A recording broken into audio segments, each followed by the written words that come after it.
और वो आदमी बोला, फिर जाके एक मुनिराज को उन्होंने प्रश्न पूछा कि मैंने जो धर्म ध्यान में 24 घंटे रहता है, जो मंदिर में आके पूजा अर्चा करता है, उसको एक कांच लगी और खून आ गए बोले, और एक जो है सप्तव्यसन में डूबा है, उसको पहिया खनते समय उसको 4 गुंडी सोना मिल गया और पैसे मिल गए चांदी के।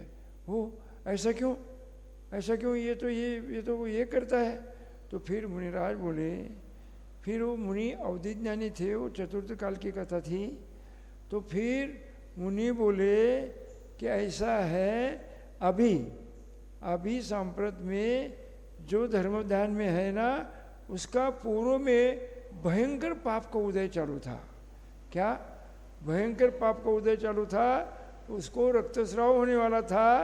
वो रक्तस्राव सर्पदंश होके रक्तस्राव होने वाला था, लेकिन उसके परिणाम सांप्रत वर्तमान में बहुत अच्छे होने से क्या हो गया, उसका अपकर्षण हो गया। वो तीव्रता जो उसको सहन करना पड़ती थी, उसका अपकर्षण होके वो मंदिर को चक्कर लगाते समय क्या हो गया, उसको नियोग तो क्या था, सर्पदंश होके रक्तस्राव होने वाला था, लेकिन कांच लग के उसको थोड़ा रक्तस्राव हो गया, क्योंकि सांप्रत उसके परिणाम क्या थे, धर्म ध्यान के परिणाम थे। वो शुभ परिणाम में था, इसलिए अशुभ का जो सट उसका रस था पूर्व का, वो बहुतांश क्या हो गया, शुभ में संक्रमित हो गया, असाता साता में चले गया, और उसको इतना ही उसको हो गया। बोले इसका ऐसा है, बोले अभी ये जो सांप्रत जो सप्तव्यसन में है ना, उसका पूर्व में उसने ऐसा पुण्य बांधा था, वो पुण्य का उदय इतना तीव्र था कि ये राज्य जो है ना, ये राज्य का वो राजा होने वाला था। क्या ये राज्य का वो राजा होने वाला था, और ये राजा होने वाला था तो वहाँ का राजा दिवंगत हो गया। तो रानी ने क्या किया, जो वृद्ध रानी थी, वो उन्होंने क्या किया कि एक हाथी के सोन में एक माला दे दी, और जिसके गले में डालेगा उसको हम क्या करेंगे, उसको राजा बनाएंगे।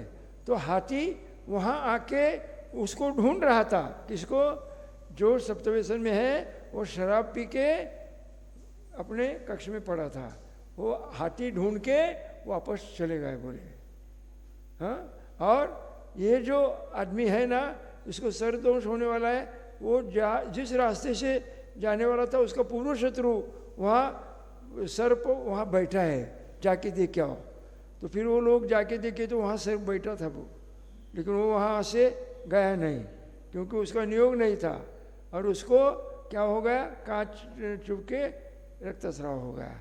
और ये इसका राज्य का राजयोग था, और राजयोग होने के बाद भी क्या हो गया, वो शराब पी के उसके सांप्रत परिणाम जो है अत्यंत अशुभ थे, और वो जो उसको मिलने वाला था उसका भी अपकर्षण हो गया, और अपकर्षण होके खाली 4 हंडे उसको मिल गए, उतना ही पुण्य उसका हो गया। नहीं तो उसको क्या होने वाला था, वही ये राज्य का राजा होने वाला था।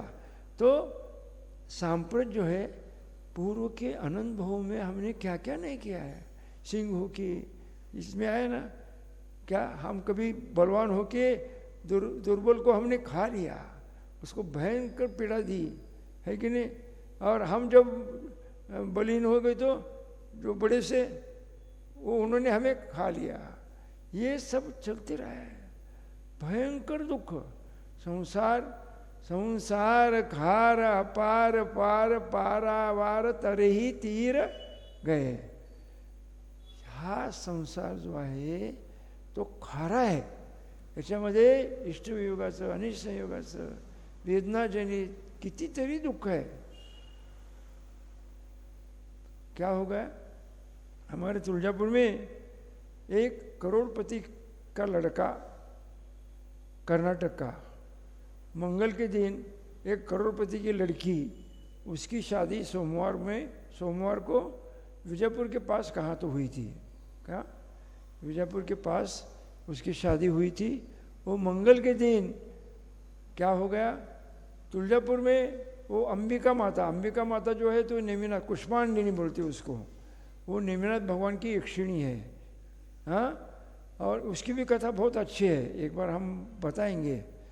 और वो दोनों अपनी गाड़ी वगैरह लेके परिवार के साथ दर्शन के लिए अंबिका माता जी यहाँ आते हैं। आने के बाद हो गया क्या, वो बोला कि ऐसा करो, आप नैवेद्य बनाओ, पूरन पोली का नैवेद्य बनाओ। क्या बोला? पूरन पोली का नैवेद्य बनाओ, हम देवी को पूरन पोली का नैवेद्य बनाएंगे, दिखाएंगे, और हम सब पूरन पोली सब मिलके भोजन करेंगे और फिर वापस जाएंगे। ऐसा बोल के अभी मैं आऊँ बोले। और वो कल्लोर तीर्थ बोल के वहाँ है। कल्लोर तीर्थ यानी ऐसा गाय मुख रहता है, गैया का मुख वहाँ लगाया है। वो झरना है, वो झरने में से पानी आता है। वो पानी के अंदर ये वो लोगों की ऐसी धारणा है कि हम यहाँ अगर नहाए ना तो हमारे सब पूर्व के पाप कट जाते हैं, ऐसी उनकी मान्यता है। ऐसा तो होता नहीं है, लेकिन क्या है, मान्यता है, वो विपरीत अभिनिवेश है। तो जाके वो कल्लोल तीर्थ में पानी 1-2 यानी 8-10 फीट पानी था, 10-12 फीट। वो जाके वो कपड़े निकाल के वहाँ रखता है, कोई नहीं रहता, अकेला ही था। और उन्होंने क्या किया, वो छलांग लगा के पानी में, वो जाके पानी में छलांग लगा। इतने में क्या होता है, उसको बचपन से एक बीमारी थी, वो जिसको क्या बोलते, मिर्गी बोलते, मिर्गी यानी जो फेबरा बोलते, फेबरे, मुंह को फेस आता है और झटका देता है, उसको एपिलेप्सी बोलते हैं हमारे यहाँ, एपिलेप्सी। तो उसको वो बीमारी थी। वो वहाँ वो पानी में छलांग लगाने के बाद झट उसको वो झटका आ गया। क्या हो गया? कल उसकी शादी हुई थी, करोड़पति का इकलौता बेटा। सबने बोला था पहले से कि इसको अकेले कहाँ नहीं जाना, गया तो पानी में नहीं जाना, और वो पानी में चले गए। और झटका आने से क्या हो गया, वो पानी जो है उसके सांस नली के से फेफड़े में चले गए और वहाँ ही वो डूब गया। डूबने के बाद अभी कैसे नहीं आया बोलो कि लोग 2-4 लोग ढूंढने के लिए आए, तो उसके कपड़े वहाँ देखे और बोले अरे ये कहाँ गया। तो फिर अंदर फिर उन्होंने छलांग लगाई, जिसको तैरने को आता था, और उसको निकाला तो वो मर गया था। तो क्या हो गया, वो उसको डेड बॉडी जो है ना, वो सरकारी दवाखाने में लाए थे। और सरकारी दवाखाने के आगे मेरा दवाखाना था, मेरा क्लिनिक था दुर्गापुर में। और वो डॉक्टर जो है वो अपने गांव को चले गया था। जाते समय उसने भिसे नाम का डॉक्टर था, वो जाते समय बोला था कि डॉक्टर साहब कोई इमरजेंसी आए तो देख लो। तो फिर हम ऐसे कोऑपरेशन करते थे। तो वहाँ का कंपाउंडर भागते आया वो डेड बॉडी लाने के बाद उसके, और वो बोला चलो कोई तो एक कल शादी हुई है बोले, वो कल्लोल तीर्थ में गया था और वो तैरने के बाद वो डूब गया, मर गया बोले। फिर मैं गया, देखता तो उसकी पत्नी वो बाल ऐसे छोड़े थे और वो उसको कुंकू लगा था, ऐसा हाँ ऐसा देख रही थी। वो एक टकटकी लगा के देख रही थी, ना रो रही थी ना कुछ चिल्ला रही थी, कुछ नहीं, एक टकटकी लगा के देख रही है। क्या हो गया, इतना गाढ़ता से देख रही थी। फिर लोग बोले हो ये तो मर गया बोले, इसको देखो ये कैसी कर रही है, इसको देखो बोलने के बाद मैं फिर बोला वहाँ वो लोटा ले लो, बोलो वो पानी ले लो। पानी लेने के बाद मैं लोटा लेके उसके चेहरे पे ऐसा मार दिया जोर से, हाँ करने लगी वो, और फिर जोर से रोने लगी और गड़बड़ लोला लगी। हाँ क्या हो गया। फिर मैं बोला आपका मेडिकल ऑफिसर डॉक्टर नहीं है, मैं इसका कुछ नहीं कर सकता, ये डेड बॉडी लेके उस्मानाबाद लेके जाओ, इसका पोस्टमार्टम करना पड़ता। तो कहने का मतलब है उसकी शादी इष्ट वियोग कैसा होता है आदमी को, उसकी शादी कब हुई थी, सोमवार को हुई थी। वो दर्शन के लिए मंगल के दिन आया था और वो मर गया। कितना दुख हुआ होगा, है कि नहीं। तो संसार क्या है, खार, संसार खार अपार पार। इसका पार जो है ना इतना अपार है, इतना अपार है, उसका पार हमें मालूम नहीं है। कितने दुख अनादिकाल से अनंत बार हमने शरीर धारण किए। जन्मते समय दुख, मरते समय दुख, कितनी माता को रुलाया, कितनी माता को रुलाया, अनंत माता को रुलाया हमने, है कि नहीं? यह हमारी कथा है। तो अब ये जो है ये टालने के लिए क्या करना पड़ेगा? अनादिकाल से हमें मैं कौन हूँ, मेरा स्वरूप क्या है, मैं कौन कहाँ था, मैं कहाँ हूँ, मैं क्या कर रहा हूँ, जो कर रहा हूँ योग्य कि अयोग्य, यानी इसका निर्णय करना पड़ेगा। यानी क्या करना पड़ेगा? पहले मिथ्या तो छोड़ना पड़ेगा। और मिथ्या तो छोड़ने के लिए क्या करना पड़ेगा? 7 तत्वों के ऊपर जैसा है वैसा श्रद्धान करना पड़ेगा। तत्वार श्रद्धानम सम्यक दर्शनम। तो 7 तत्व जैसी है वैसे मानना, उसमें कम ज़्यादा नहीं करना। सच्चे देव, सच्चे गुरु, सच्चे शास्त्र के ऊपर अकाट श्रद्धा रखना। कैसी श्रद्धा रखना? अकाट श्रद्धा रखना। देखो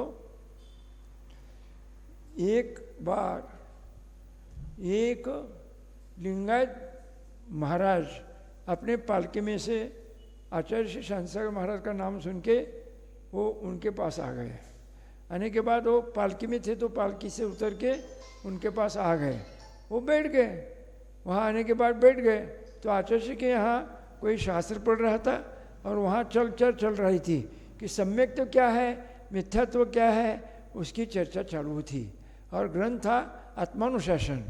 और आत्मानुशासन में ये चर्चा चलने के बाद तो वो जो लिंगायत के साधु आए थे वो बहुत देर तक सुनते रहे। और सुनने के बाद आचार्य ने सब समझाया कि 7 तत्व के ऊपर श्रद्धा करना, इसको सम्यक दर्शन कहते हैं। सच्चे देव गुरु शास्त्र के ऊपर अकाट श्रद्धा करना, इसको सम्यक दर्शन कहते हैं। मिथ्या तो कुछ नहीं करना। और जो आगम है, आगम के वाणी के ऊपर श्रद्धा करना, ये सम्यक दर्शन है। 7 तत्व, 6 द्रव्य और 9 पदार्थ, इनके ऊपर जैसी है वैसी मान्यता करना है। प्रयोजन भूत तत्व के ऊपर श्रद्धान करना, इसको सम्यक दर्शन है। ऐसा ही सम्यक दर्शन कहते हैं। ऐसा आचार्य श्री व्याख्यान कर रहे थे। इतने में वो लिंगायत साधु बोला कि महाराज जी हम आधे घंटे से यहाँ बैठे हैं, बोले हम सुन रहे आपका कि सम्यक दर्शन क्या है, मिथ्या दर्शन क्या है, सम्यक दर्शन क्या है, मिथ्या दर्शन क्या है। आपकी बातें सुन हमें कुछ समझ में नहीं आ रहा है। आप क्या बोल रहे हैं हमें कुछ समझ में नहीं आया। हमें 2 शब्द में बताओ कि सम्यक तो क्या है और मिथ्या तो क्या है। वो जो लिंगायत साधु है उन्होंने क्या पूछा? हमें 2 शब्द में बोलना है, बिल्कुल 2 वाक्य में बोलना है कि सम्यक दर्शन क्या है और मिथ्या दर्शन क्या है, 2 वाक्य में बोलना। फिर आचार्य श्री शांतिसागर महाराज आंखें बंद करके बोले, अंदर देखना सम्यक दर्शन है, बाहर देखना मिथ्या दर्शन है। तो बोले हो बराबर, उसको फिर माने। और फिर वो उन्होंने उनका दर्शन किया। फिर बहुत सारी चर्चा हो गई। बोले इसको समझ। और फिर आचार्य श्री ने उनको उद्बोधन किया। बार बार आते थे फिर, और बहुत दिन तक वो उनके मित्र रह गए। इसका मतलब ऐसा है कि अंदर देखना है ने अपने आत्मा का स्वरूप का चिंतन करना। मी एक ज्ञानानंद स्वरूपी आहे, मी चैतन्यमय आहे, चेतना म्हणजे ज्ञान दर्शन आहे, असा मी एक न्याय जाणणारा कोण आहे? असंख्यात प्रदेश एक जीव तत्व हूँ। ये सब कौन है? सब जीव है। और ये विश्व किससे भरा है? 6 द्रव्यों से भरा है। ये अनंत अनंत पदार्थ 6 द्रव्य में विभाजित हो गए हैं। तो हम कौन है? हम कौन है? ये शरीर क्या है? शरीर जीव है कि अजीव है? इसमें चेतना है क्या? इसमें जानने की शक्ति है क्या? हाँ, लेकिन कथनचित आत्मा के संयोग से इसको कथनचित बोला है, लेकिन है वो कैसा है? वो जड़ी है। शरीर स्पर्श रस गंध वर्ण वाला है। पुद्गलाचं स्वरूप काय? ज्यात स्पर्श रस गंध वर्ण आहे, ज्यात पुरण गलन होतं त्याला काय म्हणायचं? पुद्गल म्हणायचं. जीवाचं लक्षण काय आहे? चेतना म्हणजे ज्ञान दर्शन. आणि धर्मद्रव्य गति हेतुत्व उद्युक्त ऐसा. जीव पुद्गल जब चलने के लिए उद्युक्त होते हैं तब उसको उदासीन ऐसा एक द्रव्य मदद करता है, उसको कहते हैं धर्मद्रव्य. और चलते हुए गमन करते हुए ठहरने का जो प्रयत्न करते हैं जीव और पुद्गल, उनको ऐसा बैठने के लिए ठहरने के लिए कौन सा द्रव्य मदद करता है? अधर्म द्रव्य. और आकाश द्रव्य ये सब पदार्थ को, सब द्रव्यों को, और जो अवकाश देता है, स्पेस बोलते हैं उसको कहते हैं आकाश द्रव्य. ये कैसा है? अनंत प्रदेशीय है, इन्फिनाइट. लोकाकाश और अलोकाकाश. लोकाकाश में क्या है? 6 द्रव्य जहाँ रहते हैं उसको कहते हैं लोकाकाश. और अलोकाकाश, और लोकाकाश के बाहर है जो है वो अलोकाकाश है. और काल द्रव्य. काल द्रव्य कैसा है? काल द्रव्य अस्थि तो है लेकिन काय नहीं है. अस्थि यानी जिसका नाश नहीं होता, जो त्रिकाल में रहता है उसको कहते हैं अस्थि. काल द्रव्य अस्थि तो है लेकिन काय नहीं है. काय यानी बहुप्रदेशी. 5 द्रव्य जो है तो पंचायती काय. पंचायतीता है ना, जीव, पुद्गल, धर्म, अधर्म, आकाश. ये 5 द्रव्य क्या है? अस्थि काय है. अस्थि भी है और बहुप्रदेशी भी है. हाँ, जीव के कितने प्रदेश है? असंख्यात प्रदेश है. पुद्गल के एक प्रदेशी कौन? परमाणु. जो शुद्ध परमाणु रहता है वो एक प्रदेशी रहता है, समझ लो. हाँ, और प्रदेश किसको कहते हैं? शुद्ध परमाणु को रहने के लिए जितनी जगह लगती है उसको कहते हैं प्रदेश. हाँ, और एक प्रदेशी, 2 प्रदेशी, 4 प्रदेशी, और संख्यात प्रदेशी, असंख्यात प्रदेशी, अनंत प्रदेशी. ऐसे पुद्गल का क्या होता है? स्कंद होता है. और शुद्ध पुद्गल जो है तो परमाणु को, शुद्ध परमाणु को क्या कहते हैं? क्या कहते हैं? शुद्ध परमाणु को क्या कहते हैं? शुद्ध परमाणु जो है तो शुद्ध पुद्गल है. परमाणु, परम यानी शुद्ध, परमात्मा. परमात्मा यानी शुद्ध आत्मा. हाँ, शुद्ध आत्मा, परमात्मा. यानी संपूर्ण कर्म का सर्वथा जहाँ अभाव हो गया है उसको कहते हैं परमात्मा. हाँ, तो परमाणु. फिर जीव जो है तो असंख्यात प्रदेशी है. चेतना जिसका लक्षण है ज्ञान दर्शन, वो मेरा स्वरूप है, सभी का है. लेकिन मेरे जीव स्वरूप में, मेरे अंदर बाकी के जीव नहीं है. यही चिंतन करना है. मैं एक अखंड ज्ञाय स्वरूपी हूँ. मैं सर्व पर पदार्थ से भिन्न हूँ. मैं ज्ञाता दृष्टा हूँ. मैं अखंड हूँ. मैं शाश्वत हूँ. मैं ध्रुव हूँ. ज्ञानानंद स्वरूपी हूँ. यही तो चिंतन करना है. आत्मा का चिंतन क्या करना है? जैसा है वैसा करना है. हाँ, फिर पुद्गल का होगा स्पर्श रसगंध वर्ण. और पुद्गल कितने हैं? जीव कितने हैं? जीव अनंत है. कितने हैं? हाँ, और पुद्गल कितने हैं? पुद्गल अनंतानंत है. पुद्गल कितने हैं? अनंतानंत है. धर्मद्रव्य एक अखंड है, असंख्यात प्रदेशी अखंड एक द्रव्य है. धर्मद्रव्य एक द्रव्य है. हाँ, उसके प्रदेश कितने हैं? असंख्यात प्रदेश है. और अधर्म वो शुद्ध ही है, वो अशुद्ध नहीं.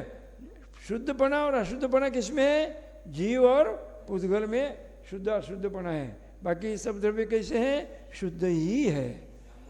हाँ, अमूर्तिक है. अमूर्तिक यानी मूर्ति किसको कहते हैं? जिसमें स्पर्श रसगंध वर्ण है उसको कहते हैं मूर्तिक. जिसमें स्पर्श रसगंध वर्ण नहीं है उसको कहते हैं अमूर्तिक. हाँ, और फिर अधर्म द्रव्य ये भी असंख्यात प्रदेशी एक अखंड द्रव्य है. और लोकाकाश जितना है उतना उनका प्रमाण है. यानी और धर्म द्रव्य भी उतना ही है. आकाश द्रव्य इन्फिनाइट, उसका वो सीमित नहीं है, वो असीमित है. इन्फिनाइट, एंडलेस असं हे आकाश द्रव्य आहे. आणि ते लोकाकाश आणि अलोकाकाश. लोकाकाशामध्ये 6 द्रव्य राहतात आणि अलोकाकाशामध्ये फक्त आकाश द्रव्य असतं. हां, त्याला म्हणायचं अलोकाकाश. आणि कालद्रव्य वर्तना परिणाम क्रिया परत्वा परत्वे च कालस्य। वर्तना क्रिया जिसका लक्षण है उसको कहते हैं काल द्रव्य। वो क्या है?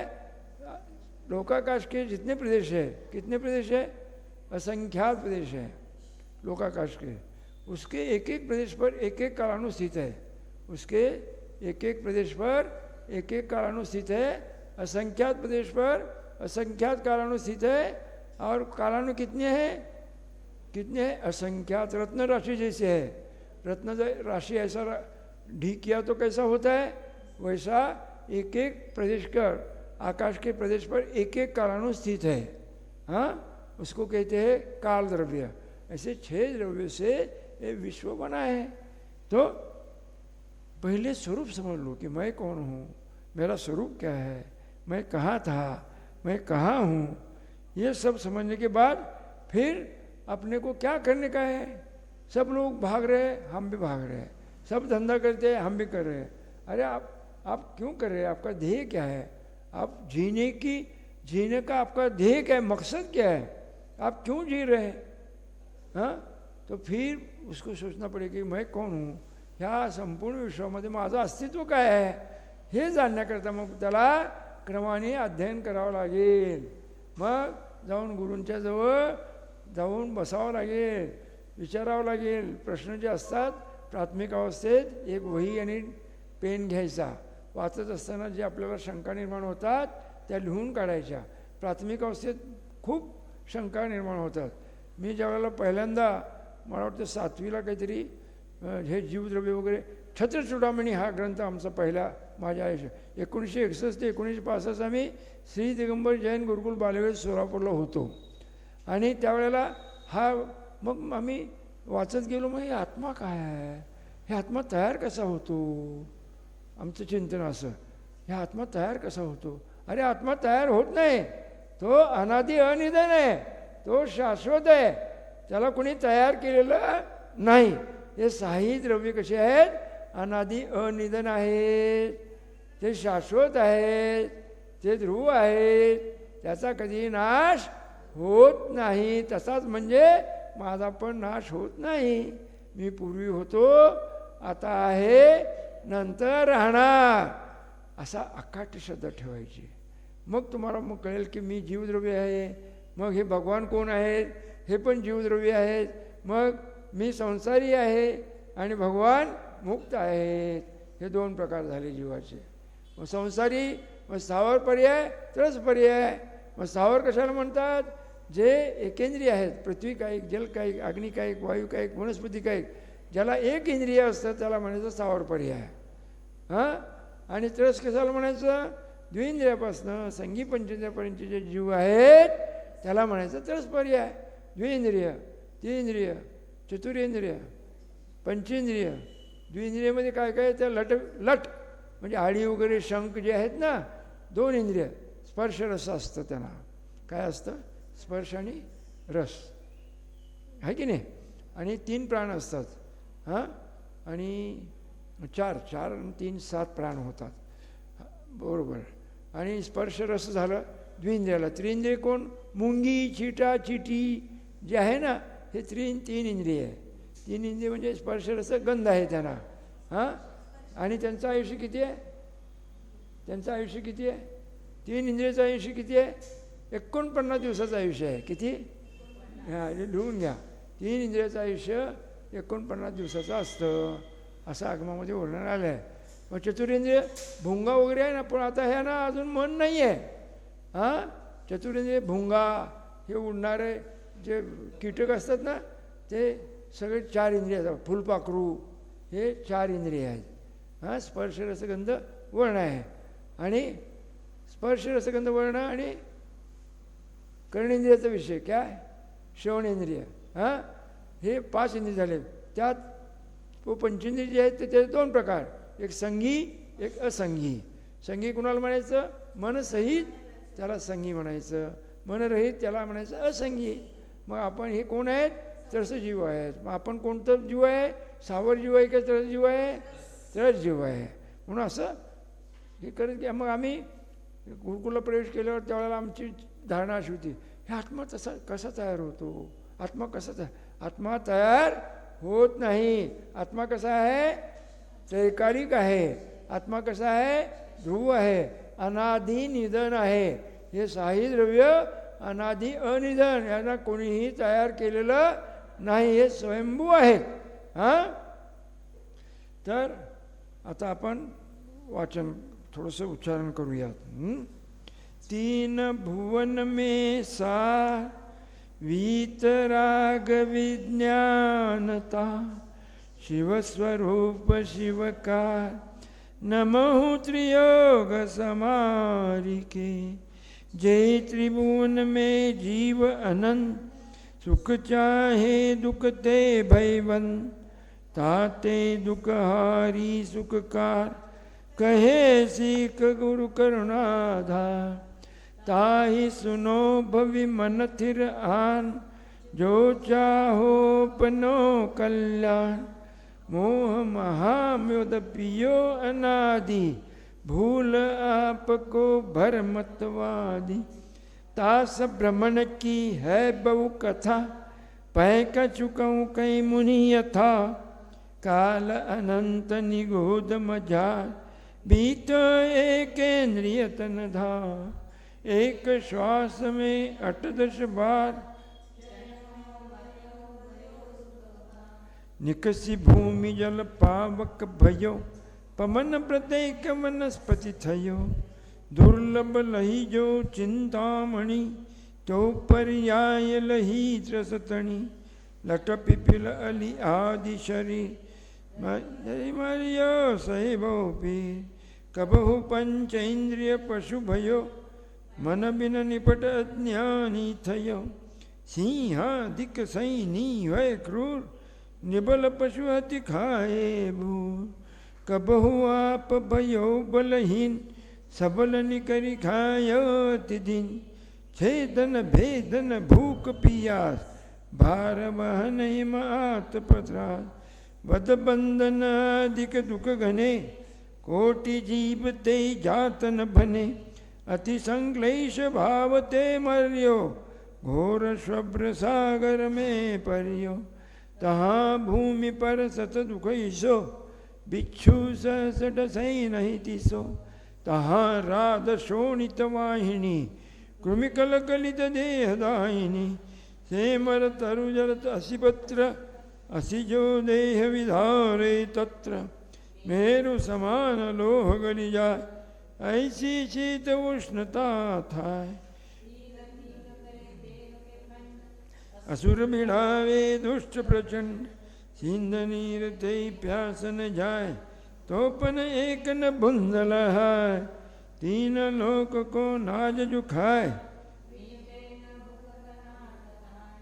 ये दुख बहु सागर लो सहे कर्म जोग ते नरगति रहे जननी उदर वस्यो पन्नो मास अंग संकुच दे पाई त्रास निकसत जे दुख पाए घोर तिनको कहतन आवे और बालपने में ज्ञान न लियो तरुण समय तरुणी रत रहियो अर्धमृतक सम बूढ़ापनो कैसे रूप रखे आपनो कभी अकाम निर्जरा करे भवन त्रिक में सुरतन धरे विषय चाह दामानल धैयो मरत मिलाप करत दुख सहियो जो विमानवासी हूँ थाय सम्यक दर्शन बिन दुख भाय कहते चय था भरत तन धरे यो परिवर्तन पूरे करे यो परिवर्तन पूरे करे यो परिवर्तन पूरे करे. तर संसारातल्या चतुर्भुती दुःखाचं भ्रमण हे पहिल्या अध्यायात केलेलं आहे. आणि दुसऱ्या अध्यायात जे आहे ते संसार परिभ्रमणाचं कारण काय. अनादिकालापासून हा जीव संसारामध्ये भ्रमण करत आला आहे. याचं मुख्य कारण काय. मिथ्या दर्शन, मिथ्या ज्ञान, मिथ्या चारित्र्य. आणि संसारातनं बाहेर निघून मोक्ष मिळवण्याचं काय कारण आहे. मार्ग कोणता आहे. सम्यक दर्शन, सम्यक ज्ञान, सम्यक चारित्र्य, रत्नत्रय हा मोक्षाचा मार्ग आहे. हां, तर हे झालं. आता 2 नंबरची ना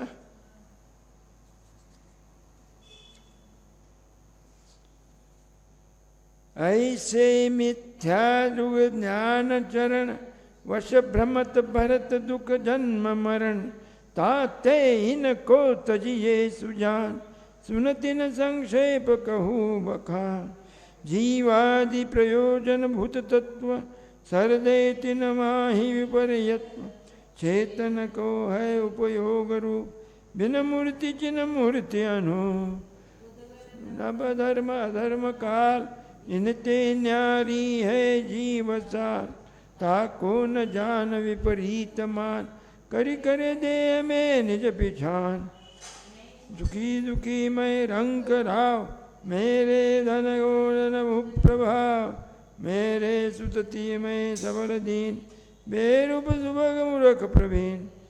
आता 3 या 4 कारिकापर्यंत आपण पाहिलं की म्हणून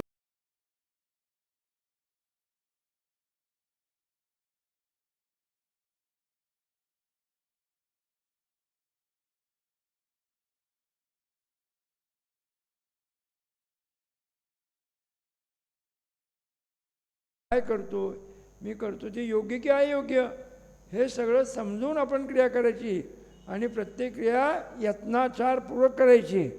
कसं झोपायचं, कसं भोजन करायचं, कसं बसायचं, हां कदम चिठ्ठी कदम चले म्हणजे कसं चालायचं हे सगळं विवेकपूर्वक करायचं म्हणजे यत्नाचारपूर्वक करायचं. आणि यत्नाचारपूर्वक नाही केलं तर तुम्हाला पाप लागेल. तुमच्या पायाखाली काही जीव नाही मेला पण तुम्ही वरती बघून जर असं चाललात तर तुम्हाला ते पाप लागतं.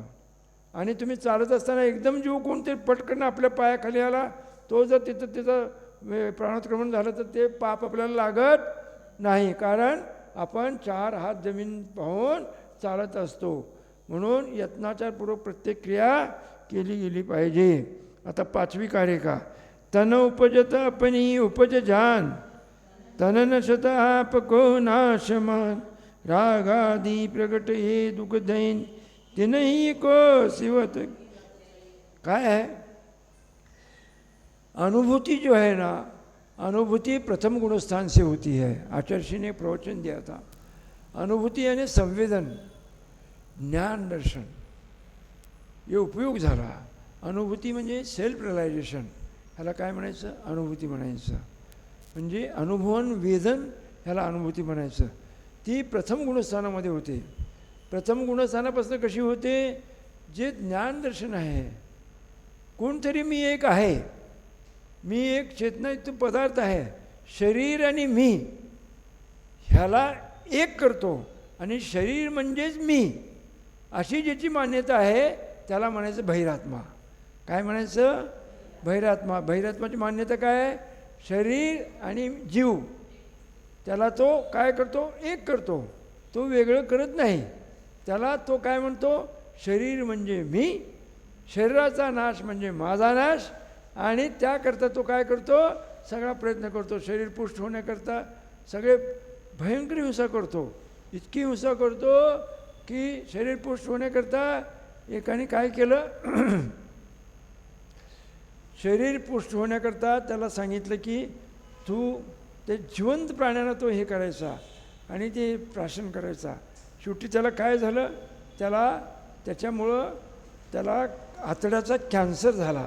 एक लक्षात ठेवा कॅन्सरचं प्रमाण जे आहे ना ते जास्तीत जास्त मांसाहारी लोकांमध्ये कॅन्सरचं प्रमाण जास्त आहे असं सिद्ध झालं आहे. आणि शाकाहारी प्रमाण ज्यांचं आहार शाकाहार आहे त्यांना कॅन्सरचं प्रमाण कमी होतं कारण त्यांच्या शरीरामध्ये त्यांच्या भोजनामध्ये फायबर जातात. फायबर म्हणजे तंतुमय पदार्थ. तंतुमय पदार्थ म्हणजे आपण ज्यावेळेला काकडी खातो किंवा भाज्या खातो ते तंतुमय पदार्थ आपल्या पोटामध्ये जातात. ह्या तंतुमय पदार्थामुळं काय होतं ते कॅन्सर अँटी ॲक्सिडेंट आहे आणि अँटी कॅन्सर आहे. ते कॅन्सर होऊ देत नाही. म्हणून शाकाहारी लोकांना कॅन्सरचं प्रमाण कमी आहे आणि मांसाहारी लोकांना कॅन्सरचं प्रमाण जास्त आहे आणि त्यांना आतड्याचा कॅन्सर होतो असं सिद्ध झालं आहे. तर त्यांनी काय केलं असं हे खाल्ल्यामुळं त्याला आतड्याचा कॅन्सर झाला. पुन्हा त्याचं ऑपरेशन करावं लागलं. पण त्याचं ऑपरेशन केल्यानंतर त्याचं पुन्हा त्याला वरती त्या सेकंडरी झाल्या कुठं अन्ननलिकेला. मग अन्ननलिके पण गिळण्याची प्रक्रिया बंद झाली. पुन्हा त्याचं ऑपरेशन करावं लागलं. पुन्हा त्याला पोटामध्ये असं छिद्र पाडून असं त्याला त्या आतड्यामध्ये ते नळी घालून मग त्या नळीमधनं सगळं त्याला द्यावं लागायचं. म्हणजे असं होण्यापेक्षा तुम्ही जे व्यसन करतात तंबाखूने तोंडाचा कॅन्सर होतो, कळलं का? सिगारेट पिणारा मनुष्य जो आहे ना 72 लिटर, एक सिगारेटमध्ये 72 लिटर गॅस नाकामधनं फुफ्फुसात जातो असं सिद्ध झालं आहे. आणि त्या माणसाला 75 ते 82% कॅन्सर होण्याची शक्यता आहे असं सिद्ध झालं आहे. किती? पूर्वी 72 म्हणायचे, आता 75%च्या पुढं. आणि त्याच्या शेजारी आता हे निर्व्यसनी आहेत आणि ह्यांचा मित्र सिगारेट पितो आहे. आणि सिगारेट पिऊन काय करतो तो सगळ्या हवेमध्ये ते सिगारेटचं धूर सोडतो आणि ह्यांच्या नाकातनं तो धूर फुकटच ह्यांच्या फुफ्फुसात जातो, आहे की नाही? तो असा किती टक्के जातो? त्याच्या नाकातनं 72% म्हणजे 72 लिटर जाते आणि ह्यांच्या नाकातनं 7 लिटर फुकटच जाते. 7 लिटर. किती? 7 लिटर. म्हणजे ह्यांना 7% कॅन्सर होण्याची शक्यता आहे फुकटच. म्हणून मित्र करताना देखील गुणहीनो ना वंदनीयो. काय म्हटलं आमच्या आगमात? गुणहीनो ना वंदनीयो. आपल्यापेक्षा श्रेष्ठ गुणाशी मैत्री करावी, आपल्यापेक्षा श्रेष्ठ गुण ज्यांचे आहेत त्यांच्याकडे जायचं. आणि सगळ्या गुणांची संपूर्ण व्यक्तता करणारे हे भगवान आहेत, आहे की नाही? संपूर्ण 4 घाती कर्माचा नाश करून त्याने काय केलं? आनंद ज्ञान, आनंद दर्शन, आनंद वीर्य, आनंद सुख यांची व्यक्तता केली. मग हे काय? गुणांनी परिपूर्ण आहे. म्हणून आपल्यापेक्षा गुणी माणसाची काय करायचं असतं? मैत्री करायची असते. नाहीतर हे फुकटच नाकातनं ते धूर जातो 7% त्यांना 7% कॅन्सर होण्याची शक्यता आहे असं सिद्ध झालं आहे. म्हणून व्यसनी माणसाच्या जवळ जायचं नाही. व्यसनी माणसाचं आभामंडळ जे आहे ना तुम्हाला देखील व्यसन करण्याकडे प्रवृत्त करतं. म्हणून व्यसनी माणसाची मैत्री कधी करायची नाही. हां, तन उपजतापनी उपजजान म्हणजे शरीर मला मिळालं आहे, शरीर म्हणजे मी, शरीराचा नाश म्हणजे माझा नाश, असा जो विचार करतो तो मूळ आहे, तो मिथ्यात्वी आहे. ज्या वेळेला त्याला भेदविज्ञान होईल, शरीराचं स्वरूप स्वतःचं स्वरूप समजेल, या 6 द्रव्य 7 तत्व 9 पदार्थाचं स्वरूप समजेल, जशी आहे तसं पाहायला लागेल, त्यावेळेला काय होईल? त्याला सम्यक दर्शन होईल. म्हणून सम्यक दर्शन पहिल्यांदा प्राप्त करायचं. त्याला म्हणायचं भेदविज्ञान. हे भेदविज्ञान नुसतं आत्मा वेगळा शरीर वेगळा, आत्मा वेगळा शरीर वेगळं म्हणले म्हणजे काय भेदविज्ञान झालं का? तत्पूर्वी त्याला 6 द्रव्य 7 पदार्थ 7 तत्व, 6 द्रव्य 7 तत्व 9 पदार्थ, द्रव्यगुण पर्याय, व्यवहार निश्चय, उपादान निमित्त, पंचायती काय याची माहिती शास्त्रानुसार करून घ्यायची. हे कशाकरता करायची? मी कोण आहे, माझं स्वरूप काय आहे, हे 6 द्रव्याचं स्वरूप काय आहे, 7 तत्वाचं स्वरूप काय आहे, हे यथार्थ स्वरूप समजण्याकरता हे सगळं वाचायचं. त्याच्यानंतर हे सगळं वर्णन, हे सगळं निरूपण दिव्यध्वनीतनं केलं आहे. कुणाच्या दिव्यध्वनीतनं? प्रभूंच्या दिव्यध्वनीतनं केलं आहे.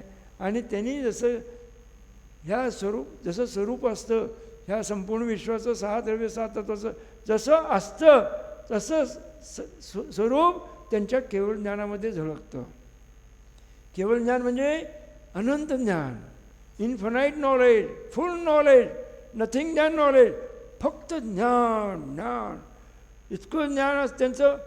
केवळ ज्ञान, ओनली नॉलेज.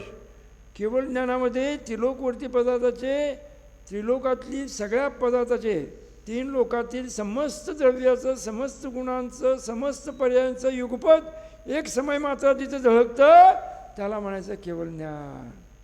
आणि हे ज्या वेळेला होईल की हे सगळं निरूपण भगवानाने केलेलं आहे आणि भगवान अन्यथावादी होत नाहीत. आणि अशी ज्याची श्रद्धा होते त्यावेळेला त्याला म्हणायचं भेदविज्ञान. आणि मग तो म्हणतो की मी वेगळा आहे, शरीर वेगळं आहे. हे अगोदर सगळं स्वरूप समजून घेऊन हे भगवंताने सांगितलं आहे भगवान अन्यथावादी होत नाहीत अशी श्रद्धा करतो. आणि मग त्याला काय होतं? व्यवहार सम्यक्त होतं. मग तो काही मिथ्यात्व करत नाही. मग मिथ्या दृष्टी जीव मिथ्या दर्शन के प्रभाव से तन उपजत अपनी उपजान तन सता आपको नाशमान रागादि प्रकटे दुःख देन तिनही को सेवत घेणत चैन. मिथ्या दृष्टी म्हणजे काय? ही अनुभूती म्हणजे संवेदन. संवेदन म्हणजे जाणणे, पाहणे.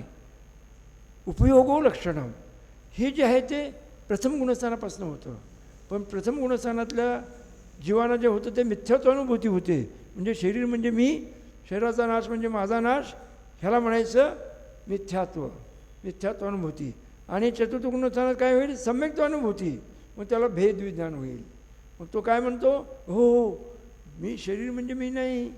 तुम्ही किती आपल्या जीवनामध्ये मृत्यू पाहिले. शरीर ठेवून आपल्याला जावं लागेल. आणि मग म्हणून काय? शरीर म्हणजे मी नव्हे, मी यापासून भिन्न आहे. आणि हे त्याला भेदविज्ञान होऊन सहा द्रव्य सात तत्वाचा तो यथार्थ निर्णय करतो. आणि मी एक जीवद्रव्य आहे, पूर्वी होतो, आता आहे, नंतर राहणार, हे सगळं आकाश श्रद्धा करतो. आणि मग त्याला काय होतं? सम्यक दर्शन होतं. त्याला म्हणायचं सम्यक्त्वानुभूती. सम्यक्त्व के साथ जो अनुभूती लेता है उसको कहते हैं सम्यक्त्वानुभूती. आणि मिथ्यात्वाच्या सहित 1 ते 3 गुणस्थानामध्ये जी अनुभूती होते त्याला म्हणायचं मिथ्यात्वानुभूती. ही सम्यक्त्वानुभूती चतुर्थ गुणस्थानापासून चालू होते. आणि मग पुन्हा सम्यक्त्व सहित जी अनुभूती चतुर्थ गुणस्थानावरती जीवाला होते त्याच्यामध्ये त्याला शुद्धात्मानुभूती होत नाही. तो शुद्धात्मा उपादेय असं मानतो, तोच प्राप्त करण्यायोग्य आहे असं मानतो. परंतु त्याला शुद्धात्मानुभूती होत नाही. असं एक मत आहे की चौथ्या गुणस्थानामध्ये प्रत्यक्ष प्रामाण्याने काय होतं? अनुभूती होती असं मानतात. फक्त राजवार्तिक ग्रंथामध्ये अकलंग देवाने असं वर्णन केलेलं आहे की जो क्षायिक सम्यक्त्वी आहे, 7 प्रकृतीचा मिथ्यात्व, सम्यक मिथ्यात्व आणि सम्यक प्रकृती आणि अनंतानुबंधी क्रोध मान माया लोभ, या 7 प्रकृतीचा जो सर्वथा नाश करतो त्याला म्हणायचं क्षायिक सम्यक दर्शन. आणि ज्याला क्षायिक सम्यक दर्शन होतं ते चतुर्थ गुणस्थानापासनं 7व्या गुणस्थानामध्ये पूर्ण होऊ शकतं, 4 गुणस्थान ते 7 गुणस्थानापर्यंत. आणि हे क्षायिक सम्यक दर्शन ज्याला होतं त्याला वितराग सम्यक दर्शन असं म्हटलं आहे. म्हणजे वितराग सम्यक दर्शन हे क्षायिक सम्यक ज्याला आहे त्याला वितराग सम्यक दर्शन म्हटलं आहे. परंतु त्याला वितराग चारित्र्य नसल्यामुळं त्याला वितराग अनुभूती होत नाही असं वर्णन आलेलं आहे. पण त्या सम्यक दर्शनाला वितराग सम्यक दर्शन म्हटलं आहे. म्हणजे चतुर्थ गुणस्थानावरती क्षायिक सम्यक्त्वी जीवाला राजवार्तिकारांनी काय म्हटलेलं आहे? वितराग सम्यक दर्शन म्हटलं आहे. पण उपशम सम्यक दृष्टी आणि क्षौपशम सम्यक दृष्टीला वितराग सम्यक दृष्टी म्हणता येत नाही. तर मिथ्यादृष्टी जीव रागादी प्रकट ये दुःख देन ते नाही. मग मिथ्यात्वानुभूती, सम्यक्त्वानुभूती आणि पुन्हा शुद्धात्मानुभूती. मी ह्या 8 कर्माने रहित आहे.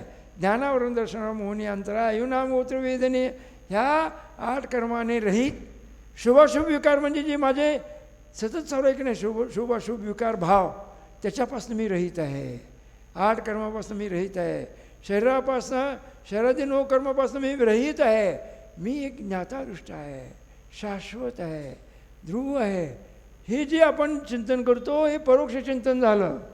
आणि प्रत्यक्ष निर्विकल समाधीमध्ये लीन होणारे जे मुनिराज 7व्या गुणस्थानामध्ये आहेत ते जे आहेत ते कसे आहेत? ते शुद्धात्मानुभूती घेतात. नमोस्तु स्वामी. आज की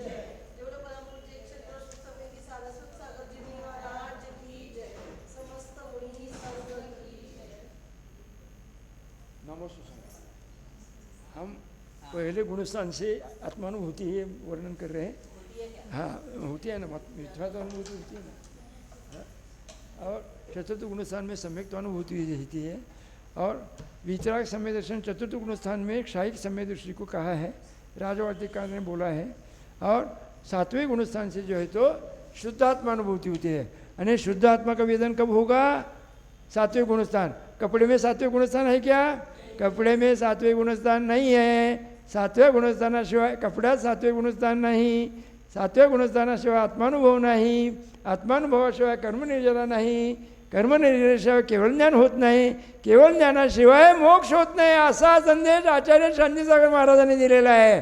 म्हणून कापड्यात मध्ये आत्मानुभूती होत नाही, शुद्ध आत्मानुभूती होत नाही. मिथ्यात्वानुभूती सम्यक्त्वानुभूती जरूर होते.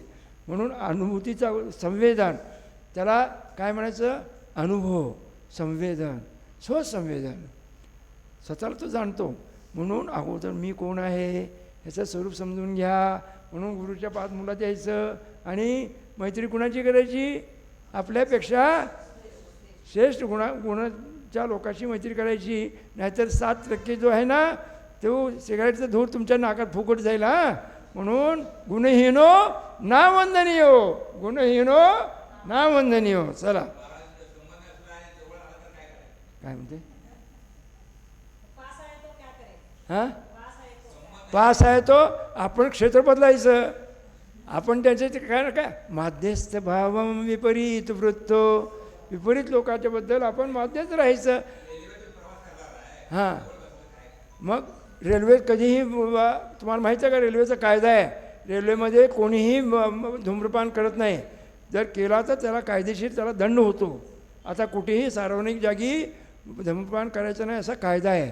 आणि बहुतेक जे चोरून करतात ना ते रेल्वेच्या त्या संडासमध्ये जातात आणि तिथं करतात. कारण आम्ही ते नंतर एकदा गेलो होतो तिथं, तर आम्ही परत आलो लगेच तिथे घाण वास आल्यावर. सांगायचं तात्पर्य काय, गुणहीनो ना म्हण. बरं चला, आता काय तर अनुभूती कोणत्या गुणाचारपणापासून चालू होते, शुद्धात्मानुभूती 7व्या गुण आणि मिथ्यात्वानुभूती पहिल्या गुणचारापासून होते. म्हणून विसरायचं नाही. तर ही जो मिथ्यात्व आहे तो काय करतो, शरीर म्हणजे मी, शरीराचा नाश म्हणजे माझा नाश. आणि त्यामुळं तो काय करतो, शरीर पुष्ट करण्याकरता सगळा प्रयत्न करतो, बाहेर राहतो. त्यामुळे त्याला खरं सम्यक ज्ञान होत नाही. आणि जोपर्यंत सम्यक ज्ञान होत नाही तोपर्यंत आपली मोक्षमार्गाला वाटचाल सुरू होत नाही. जय बोलो 24 भगवान की जय. मम गुरुदेव आचार्य श्री विशुद्ध सागरजी महाराज की जय. जय बोलो सारस्वत सागर महाराज की जय.